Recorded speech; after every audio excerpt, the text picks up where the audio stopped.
आज का टॉपिक अम्ल, क्षार और लवण, एसिड, बेस एंड कंपाउंड। इसके बारे में आपको बताया जाएगा।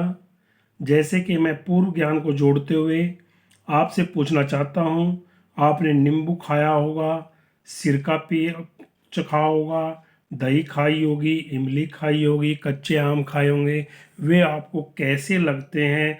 आप महसूस करोगे क्या वे खट्टे लगते हैं या मीठे लगते हैं। आप समझ गए होंगे कि वे सभी हमें खट्टे लगते हैं। इनका खट्टापन क्यों होता है, कभी आपने सोचा? इसके बारे में आज बता दिया जाएगा कि जो भी पदार्थ खाने वाले हैं और वो हमें खाने पर उनका स्वाद खट्टा है, इस प्रकार उनमें एक विशेष प्रकार का यौगिक पाया जाता है जिसे हम अम्ल, एसिड कहते हैं। ऐसा आपने सुना भी होगा कि आज मेरे एसिड बन गया। किसी चीज को खाने पर, खट्टी चीज खाने पर एसिड बन जाता है, जिसे खट्टा, उसे लेटिन भाषा में हम उसे खट्टा कहते हैं। लेटिन भाषा में क्या कहते हैं? किसी भी एसिड को खट्टा कहते हैं। ये बहुत खट्टे पदार्थ होते हैं। वह पदार्थ जो स्वाद में खट्टे होते हैं सभी अम्ल कहलाते हैं। जिनका स्वाद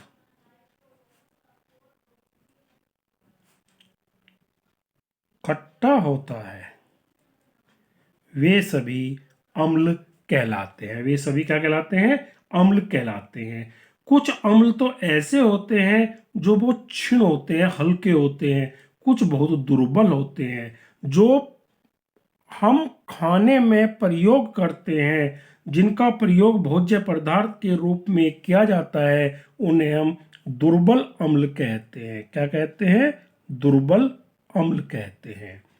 जो अम्ल हम किसी भी खाने वाले पदार्थों में प्रयोग करते हैं उन्हें हम दुर्बल अम्ल कहते हैं। लेकिन जो प्रबल होते हैं वे हमारी त्वचा को जला देते हैं। जैसे H2SO4 जो गंधक का अम्ल है, HCl ये भी नमक का अम्ल है, HNO3 नाइट्रिक अम्ल है। ये सभी कौन से होते हैं? दुर्बल होते हैं। नहीं, ये सब प्रबल होते हैं। प्रबल माने यदि हमारे शरीर के किसी भी अंग पर गिर जाए तो वह शरीर के उस भाग को जला देते हैं। हमें प्रबल अम्ल को कभी भी छूना या चखना नहीं चाहिए। जब हम किसी भी अम्ल को पानी में मिलाते चले जाते हैं तो वह तनु अम्ल बन जाता है। और अम्लों में पानी की मात्रा जब बहुत कम होती है, जब अम्ल में अधिक पानी होता है तो वह तनु अम्ल कहलाता है।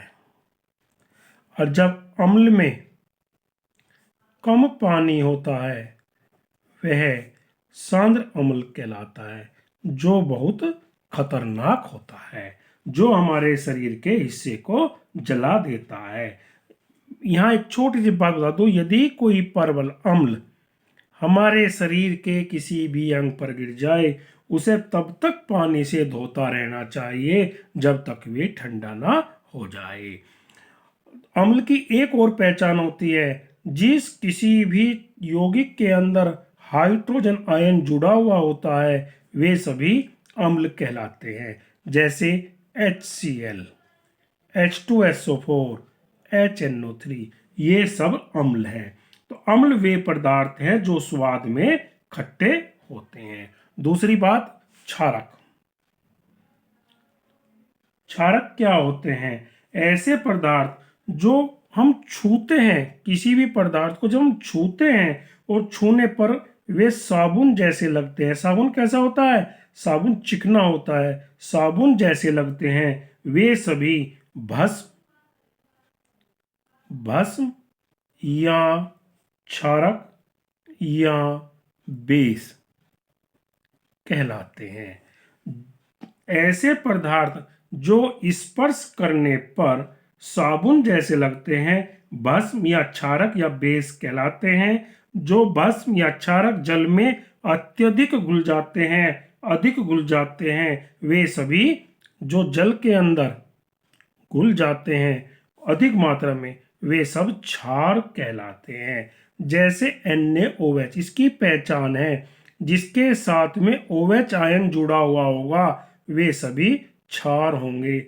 जैसे NaOH, KOH, sodium hydroxide, potassium hydroxide, चूने का पानी। चूने का पानी का सूत्र होता है CaOH की ट्वाइस, जिसके साथ में OH आयन जुड़ा हुआ होता है वे सभी क्षारक कहलाते हैं। जैसे इसके बारे में मैंने आपको बता दिया है। यदि अम्ल और क्षार की पहचान करें कि अम्ल कौन सा है और क्षार कौन सा है, एक मैं आपको बता दूं, एक हमारे विज्ञान के लैब के अंदर लिटमस पेपर होता है।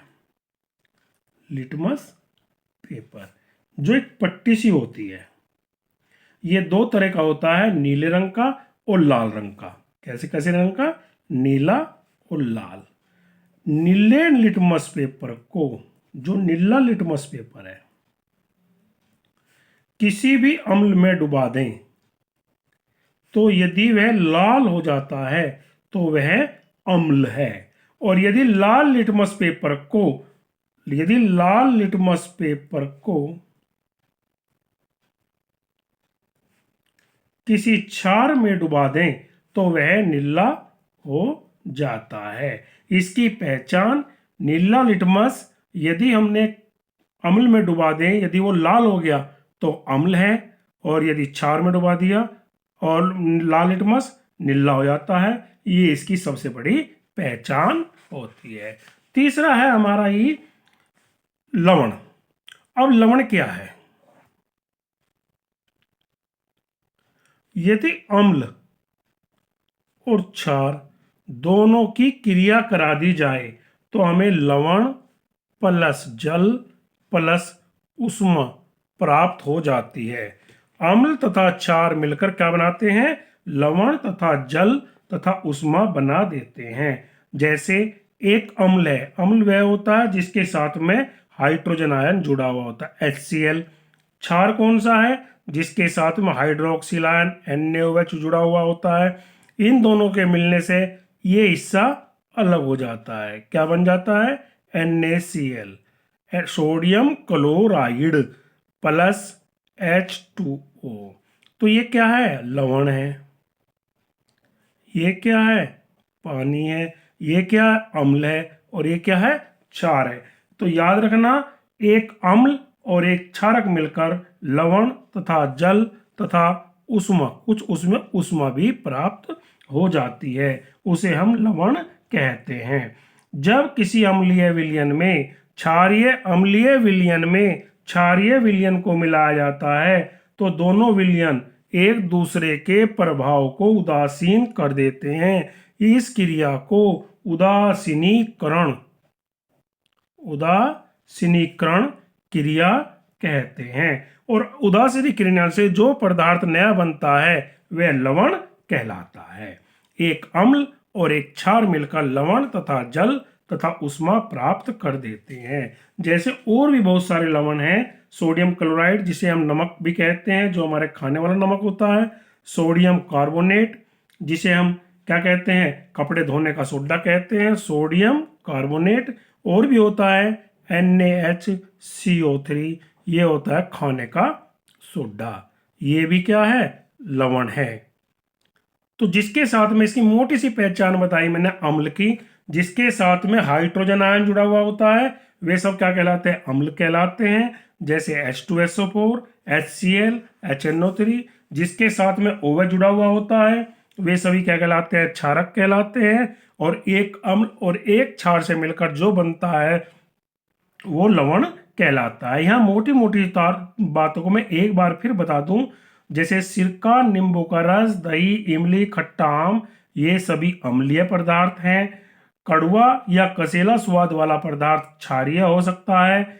ऐसे पदार्थ जो हमें साबुन की तरह दिखाई देते हैं छूने पर, वे सभी भस्म, क्षारक या बेस कहलाते हैं। इस प्रकार से अम्ल, क्षार और लवण के बारे में आपको बताया गया है। जिसके साथ में हाइड्रोजन आयन जुड़ा हुआ है वो अम्ल, जिसके साथ में OH हाइड्रोक्सिल आयन वो क्षारक या बेस या बस या कहलाता है, और जो अम्ल और क्षार से मिलकर बनता है वह लवण कहलाता है। इस प्रकार अम्ल, क्षार और लवण के बारे में, एसिड, बेस और कंपाउंड्स के बारे में आज बताया गया है। अगले वीडियो में बेसिक्स से जुड़ी कक्षा 6, 7, 8 की किताबों के बारे में और जनरल किताबों के बारे में आपको बता दिया जाएगा।